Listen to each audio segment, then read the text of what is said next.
Mais non! Mais non! Mais c'est mauvais, putain! C'est mauvais! Arrêtez d'aller le voir! Le film est presque à 3 millions d'entrées, c'est déjà 2 500 000 de plus que ce que ça mérite! C'est la comédie française la plus basique et la moins inventive possible. Enfin, pourquoi vous faites ça? Pourquoi tu fais ça, monsieur Lachaud? T'as fait 2 films originaux qui faisaient un truc sympa, neuf, un peu différent dans le cinéma français, et tu nous sors une comédie française à la con, avec des quiproquos de merde, des histoires de famille et des trucs de couple, Non! Non! Non! C'est pas possible! Comment ce truc peut faire 3 millions d'entrées? Vous avez déjà vu toutes ces blagues, partout! Dans n'importe quel film français, y a rien de neuf, y a aucun enjeu intéressant, y a rien de sympa. Le seul truc qui est cool, c'est le burlesque, c'est vraiment le truc où ils se prennent des trucs dans la gueule, où ils se cassent la gueule, où il y a quelque chose qui leur explose dessus. C'est ce qu'ils gèrent le mieux à chaque fois dans tous leurs films. Mais Babysitting tournait autour de ça. Celui-ci, il y a une vraie histoire derrière. Et je suis désolé, la vraie histoire, elle tient pas. C'est pas bon. Déjà, je trouve ça honteux de faire un film qui s'appelle Alibi.com et de pas être foutu de mettre en place un faux site Alibi.com. Putain! C'est de la base! Tu fais un film qui a un nom de site, tu réserves le nom de domaine et tu prends le site! Et tu crées un faux site pour faire un truc pour Alibi, enfin... Le nombre de personnes je dis ça, je m'en suis rendu compte parce qu'il y a plein de gens qui m'ont envoyé le lien en me disant j'ai hâte d'avoir ton avis sur Babysitting, sur Alibi.com, et ils m'envoyaient du coup juste Alibi.com, mais ça devenait une adresse dans Facebook, ça devient automatiquement une adresse quand il y a marqué un .com, et l'adresse t'amène vers un truc qui n'a rien à voir avec le film, etc. Donc tu dis putain, les gars, justement c'est le minimum quoi, vous savez que vous faites un truc qui est lié à Internet, vous savez que quand les gens vous partagez le truc sur Internet, ça va faire un lien, créez le site. Donc pour ceux que ça intéresserait quand même, malgré une intro comme ça, Alibi.com réalisé par Philippe Lachaud est l'histoire de Greg, un garçon qui a créé une entreprise d'alibi, c'est-à-dire un site qui se charge de mentir pour vous et de vous permettre de vivre votre vie cachée en vous faisant des fausses factures, des faux appels, des faux trucs dans ce genre-là, des choses qui existent pour de vrai, des sites comme ça existent pour de vrai. Et un jour, il va tomber sur Flo, une jeune fille dont il va tomber éperdument amoureux. Manque de bol, le père de Flo est un de ses clients et le jour où le père de Flo décide de partir pour faire une petite aventure avec sa maîtresse, eh ben, c'est le moment de sa fête de mariage. Alors déjà, quel est le con qui organise un truc avec sa maîtresse le jour de son anniversaire de mariage? Genre, il y a pas suspect, c'est pas le moment le plus compliqué pour le cas d'organiser un truc comme ça. Et donc, le jour où il arrive dans son hôtel avec sa maîtresse, et ben sa femme est dans le même hôtel parce que par hasard sa fille est tombée sur le truc du site ouvert sur l'ordinateur de son père. Heureusement que c'était uniquement le site de l'hôtel et pas le site d'alibi.com comme ça va se passer plus tard dans le film. Et du coup, la fille a décidé d'amener sa mère exactement au même hôtel et donc bah c'est la merde. Il faut que Greg puisse tout gérer, il faut que ses amis viennent l'aider pour résoudre l'affaire, etc. Et donc c'est vraiment de la petite comédie française de merde quoi. C'est vraiment du truc de base à base d'amant dans le placard. Littéralement il y a un truc, c'est pas l'amant dans le placard, c'est le mari dans le placard. Mais bravo, quelle originalité. Et limite c'est le sketch qui est le plus sympa parce que au moins ça fait passer très vite ce retournement de base qu'ils soient tous les deux dans le même hôtel. C'est donc à base de oh là là, il est en vacances là-bas, oh là là, il y a un tremblement de terre juste à ce moment-là, donc je vais l'appeler et lui il va faire comme s'il n'y avait pas eu de tremblement de terre, il va y avoir un machin, il va y avoir un truc, ce n'est que des trucs comme ça. Je comprends pas ce que ça a de drôle, je comprends pas vraiment ce que ça fait rire, surtout quand c'est joué comme c'est joué dans ce film, parce que du coup Babysitting était co-réalisé entre Philippe Lachaud et Nicolas Benamou. Et je sais pas lequel des deux gérait le jeu d'acteur. Parce que maintenant qu'ils sont tous les deux partis en solo, Benamou avec Affon et Lachaud avec celui-ci, le jeu d'acteur, mais c'est une catastrophe. Ils ont réussi à faire mal jouer Nathalie Baye. Nathalie Baye Putain de merde! Vous avez fait mal jouer Nathalie Baye! Tout ça parce que, ils ont une espèce de jeu complètement pas crédible 2 secondes, et je crois que c'est parce que Philippe Lachaud est persuadé qu'il a fait un vaudeville. Parce qu'il a dit ça dans des trucs, excusez-moi, je retrouve mes notes.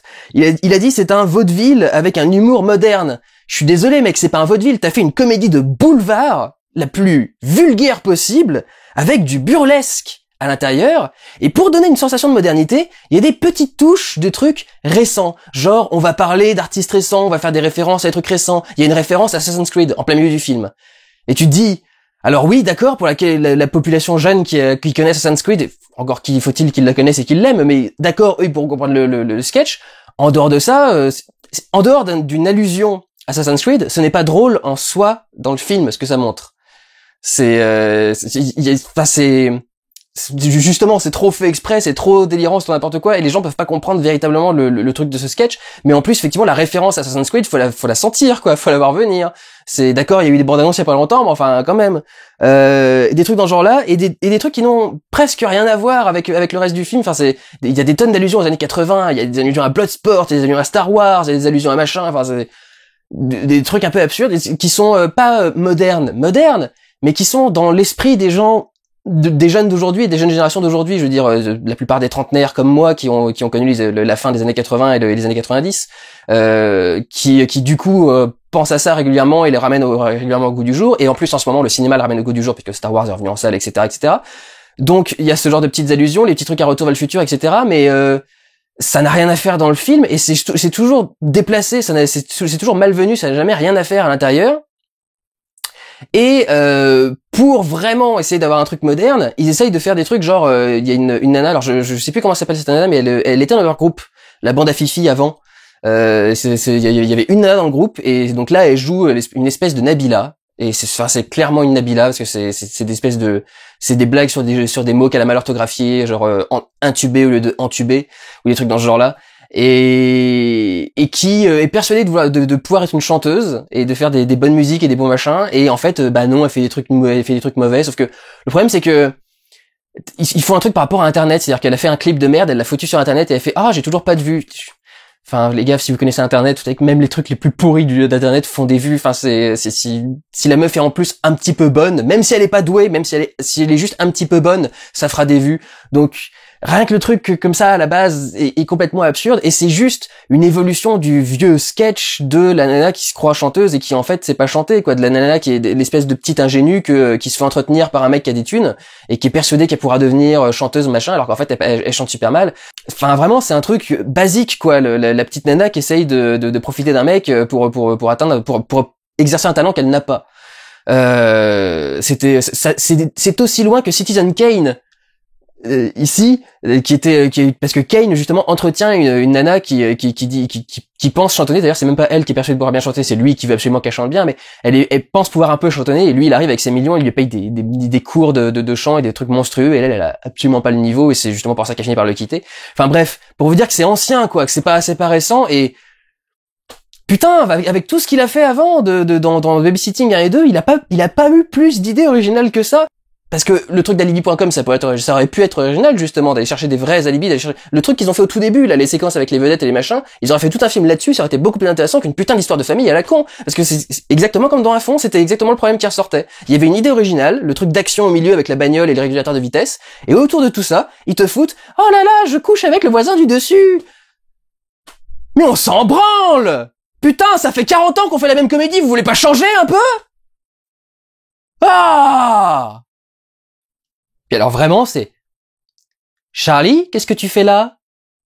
C'est joué comme ça. C'est joué comme ça. J'ai même pas fait d'effort pour essayer de jouer quoi que ce soit, c'est joué comme ça. J'ai rarement vu un truc aussi mal joué au niveau des répliques, quoi. Il n'y en a pas une qui atterrit correctement, enfin qui est joué correctement en tout cas, parce qu'il atterrir. La salle a rigolé. Je peux pas le nier, hein. Manifestement, le film marche sur certaines personnes parce que la salle a rigolé quand j'étais dedans. Mais alors, je comprenais jamais pourquoi il rigolait, quoi. Genre la blague qui est déjà 36 000 fois dans la bande-annonce, le mec qui connaît le père et qui connaît déjà qui connaît le nom d'emprunt que le père a voulu emprunter, qui est Jean-Claude, je crois. Alors qu'en fait, il s'appelle Gérard, il me semble. Et du coup, tu ouvres la porte, il dit bonjour Jean-Claude, et la salle se marre entièrement, tu vois. Tu fais, il l'a juste appelé par son prénom. Enfin, oui, d'accord. Oh, il l'appelle par son prénom parce qu'il le connaît. Quelle hilarité! Putain, je sais pas ce qu'il y a de drôle là-dedans. Oui, je sais ce qu'il y a de drôle, mais vous allez pas me dire que c'est ça qui est marrant. C'est quand même pas ça le méga niveau d'humour et la bonne blague du film, quoi. C'est quand même ouf. Alors, ce qui marche, c'est vraiment les trucs tout ce qui est se prendre un truc dans la tête, jeter un caillou sur quelqu'un, les violences aux animaux aussi, ça marche bien, c'est une inspiration très Cité de la peur avec les chats qui se prenaient des coups tout le temps. Sauf que là, un peu trop. Déjà il y a chien et chat, les deux en prennent plein la gueule, mais très gratuit pour les deux et trop pour certains. C'est-à-dire que genre le chien, une fois qu'il y avait eu le truc du bowling, c'était pas nécessaire de faire le truc de la clope, par exemple. C'était un petit peu trop, c'était un truc en plus et ça devient vraiment presque de la cruauté animale pure et dure. Et le truc avec le chat là à la fin, il y a eu un setup de une réplique de 3 mots quoi qui a mis en place j'aime pas les chats qui balance presque au hasard comme ça dans le truc et pour que 5 scènes plus loin on se retrouve avec tiens il y a un chat dans un truc alors c'est ça peut-être le côté vaudeville mais le truc il est dans une cage à l'arrière, la cage s'ouvre toute seule, le chat fait n'importe quoi. Alors il y a des trucs oui ça fait il y a des trucs qui sont clairement débiles, c'est le chat qui met la main devant les yeux du mec. Oui, d'accord, c'est évident que c'est un truc fait pour être débile. Mais le but, c'est justement de faire un truc qui est sur le fait de mentir. Et si vous faites quelque chose qui est pas réaliste, le mensonge, on s'en fout parce que c'est tellement énorme que le mensonge a plus d'impact en fait. J'intellectualise peut-être trop le truc, mais ça me fait pas vraiment. Enfin, je trouve pas ça très très judicieux en fait. Et là, du coup, il y a eu un setup un peu minable hein, qui revient plus tard.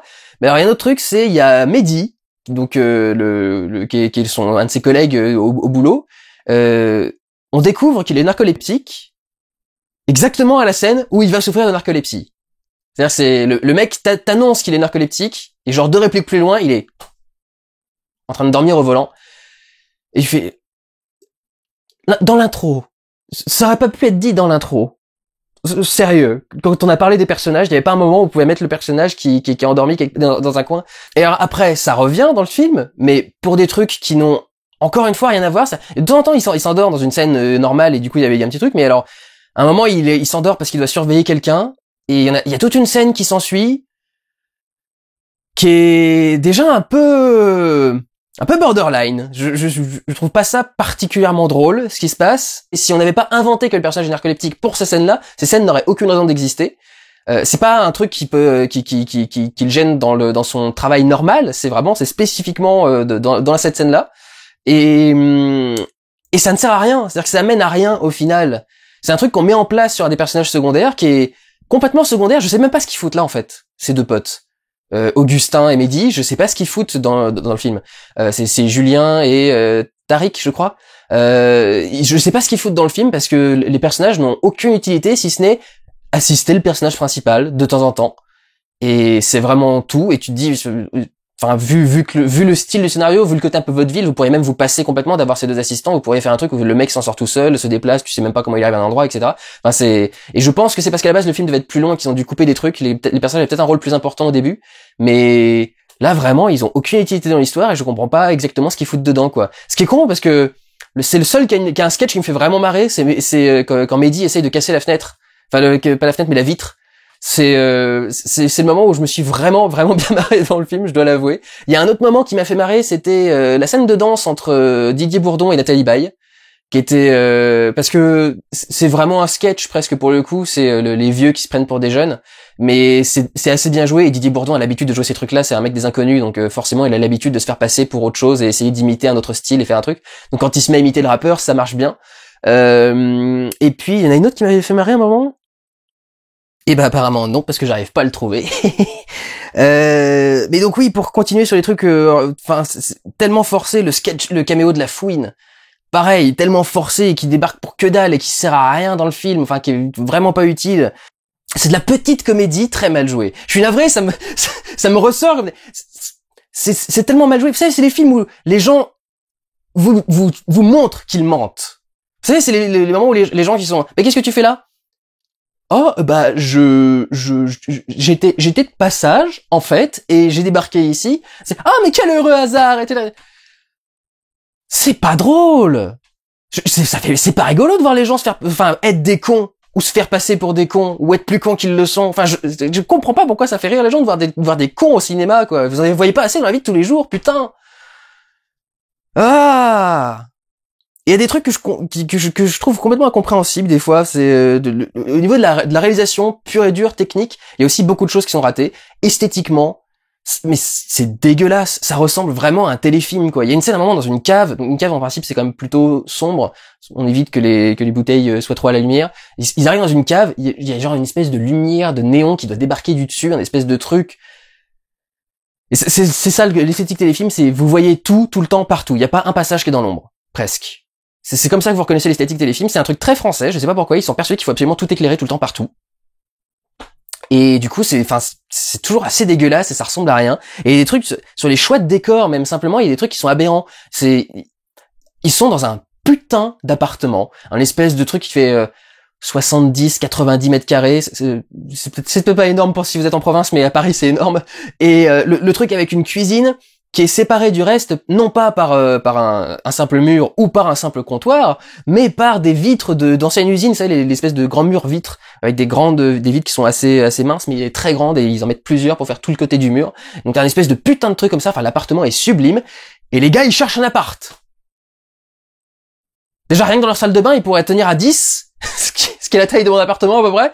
Mais les gars, ils sont en train de chercher un appart, un bel appart plus grand et tout, parce qu'il faut pour s'installer, etc. C'est presque juste parce qu'il faut le symbole du couple qui cherche un appart pour qu'à un moment, s'ils se séparent, sait-on jamais, si jamais le menteur était découvert, ça n'arrive jamais dans une comédie de ce genre. Et c'est presque pour ce moment-là, pour qu'à ce moment-là, il puisse y avoir merde. Du coup, on n'aura pas l'appart.